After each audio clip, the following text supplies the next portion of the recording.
7 de la mañana con 17 minutos. Seguimos nosotros en Radio Vital. Los saluda nuevamente Raquel Salazar. Ya estamos en comunicación con Guillermo Lolli, director de estudios de opinión de Ipsos. Señor Lolli, muy buenos días. Bienvenido.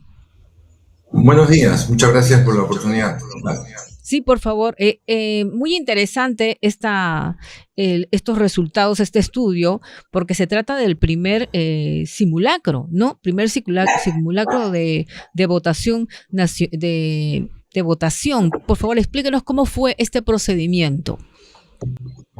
Sí, efectivamente hemos hecho el primer simulacro de voto por parte de Ipsos. Es una técnica que venimos haciendo en todos los procesos electorales. Ya se le da al seleccionado, a la persona que seleccionamos en los hogares, porque es una muestra probabilística a nivel de contactos cara a cara a los hogares de todo el Perú, se le entrega una cédula, una réplica de la cédula a tamaño real, el mismo tamaño que vamos a recibir el 12 de abril, que es bastante grande, como bien ya conocemos, y le pedimos a la persona que vote, ¿no? En esta cédula, como si lo hiciera el 12 de abril. La cédula tiene las 5 columnas, las cinco votaciones, las 5 marcas que podría ser un ciudadano, y la persona obviamente va a decidir votar en la columna que corresponda. No es obligatorio hacerlo en toda la cédula. O sea, la idea es que replique lo que haría el 12 de abril. Eso se va acumulando en un sistema, obviamente, un programa ad hoc preparado para el simulacro, y nos ¿Tuvieron dificultades? ¿Y tuvieron dificultades con esa sí, a la hora de votar? Ha sido un poco retador el esfuerzo logístico, pero felizmente tenemos un papel muy importante a nivel nacional que nos ha permitido hacer este primer simulacro. En general, la gente tiene alguna dificultad, un promedio de demora, de evolución de la cédula, cerca de los 3 minutos. 3 minutos. Cerca, 2 minutos y algo. 2 minutos y algo, como promedio. Obviamente es para muchos la primera vez, para muchos un contacto con una cédula tan grande, que incluye también voto preferencial y demás momentos que la persona va a tener que interactuar con esta cédula. Ahora, señor Lolli, pero señor Lolli, antes de que se realizara este simulacro, le explicaron a estas personas que iban a participar de la muestra cómo eran las casillas, el voto nacional, el Senado nacional. No hubo una explicación con detalle, sino simplemente primero el permiso para poder invitarlo a que acepte al simulacro, explicarle de manera general que consiste en la cédula réplica del 12 de abril y que encontrará usted las diversas elecciones o los diversos columnas que usted puede votar. ¿Cuántas personas participaron del simulacro?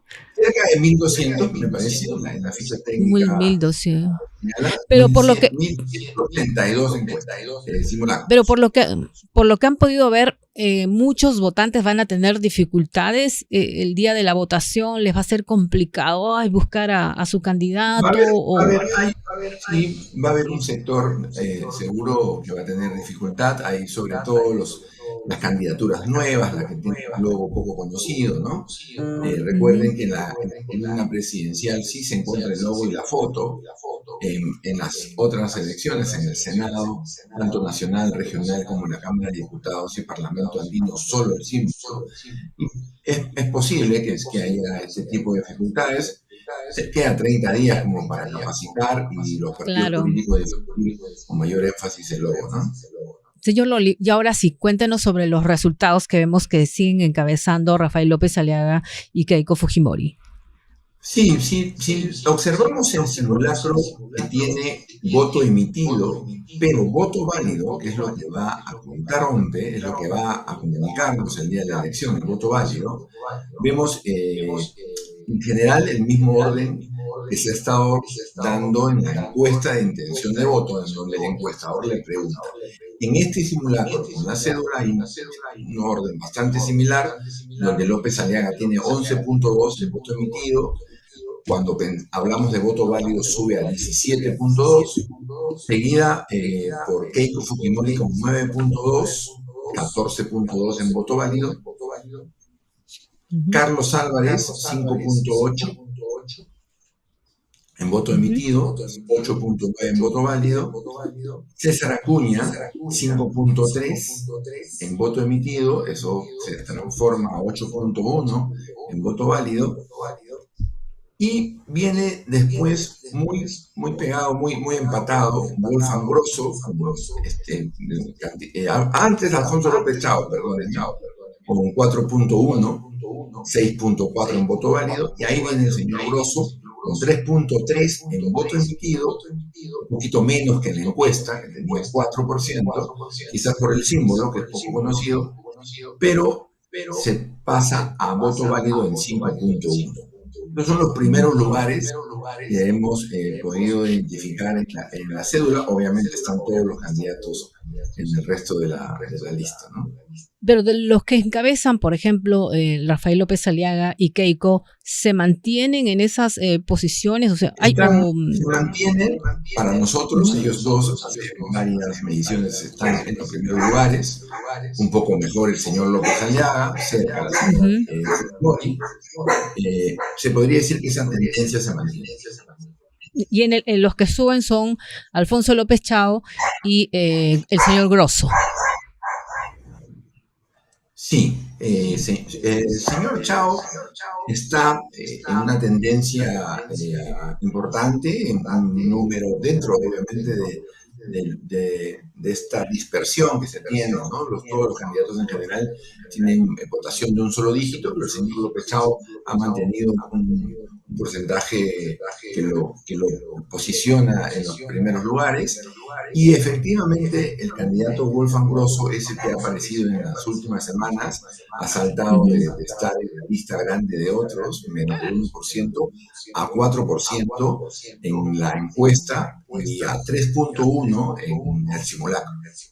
Y en el caso de Carlos Álvarez, ¿ha subido un poquito, ha bajado, se mantiene? Ha recuperado, para nosotros estaba en este momento está, me parece, cerca del 6%, ha tenido unas semanas un poco más positivas y ha recuperado la intención de voto que se había visto en anteriores mediciones. Ahora, bueno, Grosso ahí en el tercer lugar, ¿no? En este pelotón del tercer lugar, donde el margen de error te permite de repente ver que hay un grupo muy empatado, ¿no? Muy parecido. Todavía muy empatado. Ahora, esta encuesta demuestra que son los a diferencia de Grosso y López Chao, que sí son candidaturas con símbolos nuevos, pero se puede decir que están ahí en los mismos, porque justamente es porque la gente identifica más al símbolo, las caras. Definitivamente los partidos que tienen una trayectoria ya de varios años en la política y sobre todo en temas electorales, pues tienen una ventaja sobre los partidos nuevos, ¿no? Hay más de un partido con símbolos muy conocidos, ¿no? Tenemos la R, la K, la A, son hasta fáciles de recordar, o el tren, ¿no? O el corazón. Son símbolos que ya la gente, el electorado, que ha votado más de una vez, los reconoce. Los nuevos les va a costar un poco.